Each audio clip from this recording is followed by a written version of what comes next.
বিশেষ করে যারা বয়স্ক বা যাদের কোমরবিডিটিস আছে তাদের ক্ষেত্রে যে কোনো ধরনের ভাইরাল ইনফেকশন কিন্তু মারাত্মক হতে পারে, সেটা কোভিড হোক, ইনফ্লুয়েঞ্জা হোক, যাই হোক। অনলি চাইল্ড থেকে রাতারাতি জয়েন্ট ফ্যামিলি জয়েন করা, সব কাজিনসদের নাম মনে রাখাটাই তো। চল চল, সবাই এসে গেছে। এত বড় স্টার্টআপের ফাউন্ডারের সাথে বিয়ে হলে অর্ধেক সময় তো ওই ভিডিও কলেই কেটে যাবে। নতুন ঘরবাড়ি, নতুন ফ্যামিলি, নতুন নিয়ম কানুন, বিয়ের পর অনেক কিছু পাল্টে যায়, কিন্তু শুধু আমার জন্য কেন? অনুরাধা, বিজয়, শুভ্র আর ডাক্তার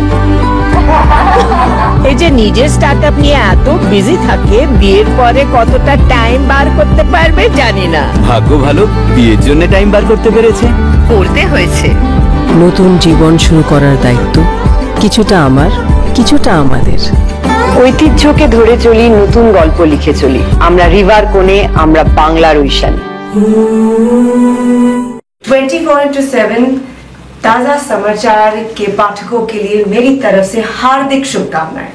24/7 তাজা সমাচার সমস্ত দর্শককে জানাচ্ছি আন্তরিক শুভেচ্ছা।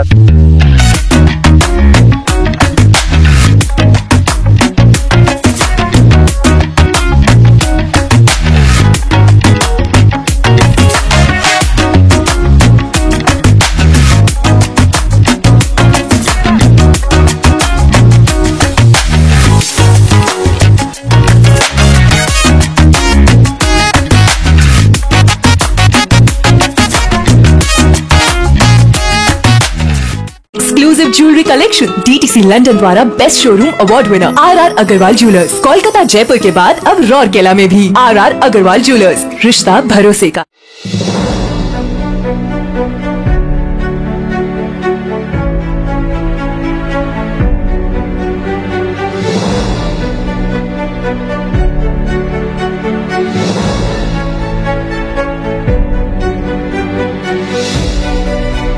दोस्तों, कोरोना का नया वेरिएंट JN.1 धीरे धीरे अपना पैर पसार रहा है।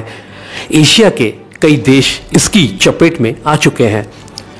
सबसे खतरनाक बात तो यह है कि पूरे भारतवर्ष में 200 से भी ज़्यादा केस रजिस्टर्ड हुए हैं, 2 मौतें भी हुई हैं। और इस बारे में चर्चा करने के लिए आज हमारे बीच डॉक्टर अरूप हलदार मौजूद हैं। जी हाँ, वे कोलकाता के मशहूर पल्मोनोलॉजिस्ट हैं और वे CMRI में कार्यरत हैं। दादा, प्रथमे तो welcome to our channel. Thank you for invitation. দাদা, যেই ভেরিয়েন্ট নিয়ে আমরা কথা বলছি JN.1, এটা কতটা মানে মারাত্মক? তো কোভিড কন্টিনিউয়াসলি ইভলভ করছে এবং যত সময় যাচ্ছে কোভিডের নতুন নতুন ভেরিয়েন্ট আসছে। তো JN.1 এটা আর একটা ভেরিয়েন্ট, যেটায় দেখা যাচ্ছে প্রায় 30টার মতো স্পাইক প্রোটিনে মিউটেশনস আছে এবং এই ভ্যারিয়েন্টটা ওমিক্রন যে ভ্যারিয়েন্ট ছিল সেইখান থেকেই এসেছে এবং এখানে দেখা যাচ্ছে যে ইনফেক্টিভিটিটা 1.5 times more than that of Omicron. So এটা ওমিক্রনের ভাই বলা যায়, আর একটু শক্তিশালী হয়তো, বাট কতটা শক্তিশালী আমরা এখনো জানি না। ইনফেকশন আর ইনফেক্টিভিটি রেটের থেকে হয়তো শক্তিশালী, বাট ডিজিজ করার ক্ষেত্রে হয়তো সেরকমভাবে শক্তিশালী নয়। তাহলে সেরকমভাবে ভয় পাওয়ার আমাদের কোনো কারণ নেই? আপাতত নেই, বাট আমাদের সতর্ক থাকা উচিত। বিশেষ করে যারা বয়স্ক বা যাদের কোমরবিডিটিস আছে তাদের ক্ষেত্রে যে কোনো ধরনের ভাইরাল ইনফেকশন কিন্তু মারাত্মক হতে পারে, সেটা কোভিড হোক, ইনফ্লুয়েঞ্জা হোক, যাই হোক। সুতরাং তাদের ক্ষেত্রে অবশ্যই সতর্কবার্তা নেওয়া উচিত। যে কোনো ভাইরাল ইনফেকশন যখন সার্জ হয়, তা সেই সতর্কতাটা আমাদের থাকা সকলেরই রাখা উচিত, বাট আতঙ্কে নয়, সতর্ক থাকলেই যথেষ্ট। যে ভ্যাকসিনগুলো আমরা নিয়েছি, এই ভ্যাকসিন কতটা মানে কার্যকরী? তো ভ্যাকসিনের কার্যকারিতা কিন্তু এখনো সমান পরিমাণে বহাল আছে। তো ভ্যাকসিন নেওয়ার ফলে অনেকে বলছে যে ভ্যাকসিন নেওয়ার পরেও তো ইনফেকশন হয়। তো ভ্যাকসিন কখনো কিন্তু ইনফেকশনকে প্রিভেন্ট করতে পারে না, কিন্তু যদি দেখা যায় কোভিড ইনফেকশন হয় তার সিভিয়ারিটিটাকে ভ্যাকসিন ডেফিনেটলি কমায় এবং এটা আমরা 2021 সালে চোখের সামনে প্রমাণ পেয়েছিলাম। হ্যাঁ, সুতরাং যাদের কোমরবিডিটিস আছে, যারা এল্ডারলি, তাদের ক্ষেত্রে আমরা বলবো যে আপনি যদি ভ্যাকসিনের বুস্টার শটটা না নিয়ে থাকেন তাহলে এই সময় বুস্টার শটটা নিয়ে নিন। হ্যাঁ, কেননা তারাই তো ভালনারেবল, সুতরাং তাদের একটু সতর্ক থাকা দরকার। যেটা তুমি বললে যে সতর্কতা অবলম্বন করা জরুরি, প্রথমে আমি জিজ্ঞেস করবো কি কি সিমটম মানে দেখা যেতে পারে? তো কোভিডের সিমটমসগুলো মোটামুটি একই আছে, জ্বর, সর্দি, কাশি, স্মেল চলে যাওয়া, টেস্ট চলে যাওয়া। এবার যে সিমটমসটা একটু যোগ হয়েছে সেটা হচ্ছে লুজ মোশন বা ডায়রিয়া, যেটা এবার একটু বেশি হচ্ছে এই কোভিডের এই ভ্যারিয়েন্টটাতে।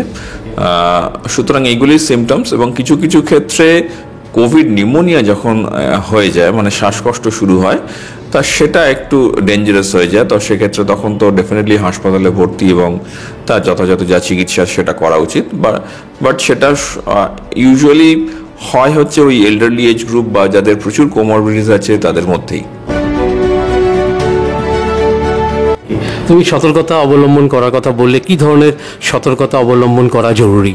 সো যে কোনো ভাইরাল ডিজিজের সময় যে সতর্কতাগুলো অবলম্বন করা উচিত এক্ষেত্রেও তাই।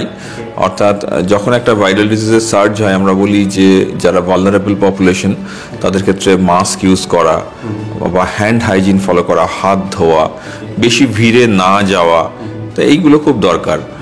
আর বাড়িতে যেন আমরা ইনফেকশনটা ক্যারি না করি, বয়স্কদের কাছে মানে তাদের যেন ইনফেকশন আমরা গিফট না করি সেটাও দেখতে হবে। সুতরাং আমাদেরও ইয়াং যারা আমরা রাস্তায় বেরোচ্ছি তাদেরও এই সতর্কতাগুলো অবলম্বন করা উচিত।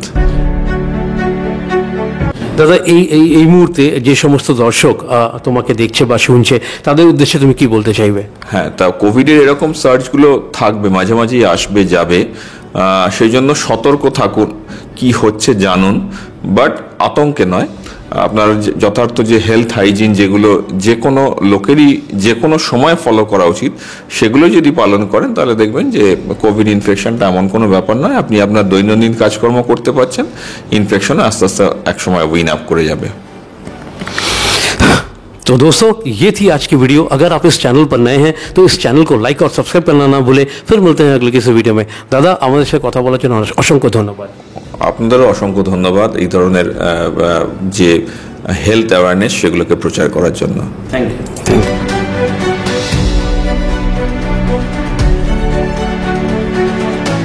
নমস্কার, আমি ঋতুপর্ণা সেনগুপ্তা। 24/7 তাজা সমাচারের জন্য রইল আমার অনেক অনেক শুভেচ্ছা, ভালোবাসা। All the best.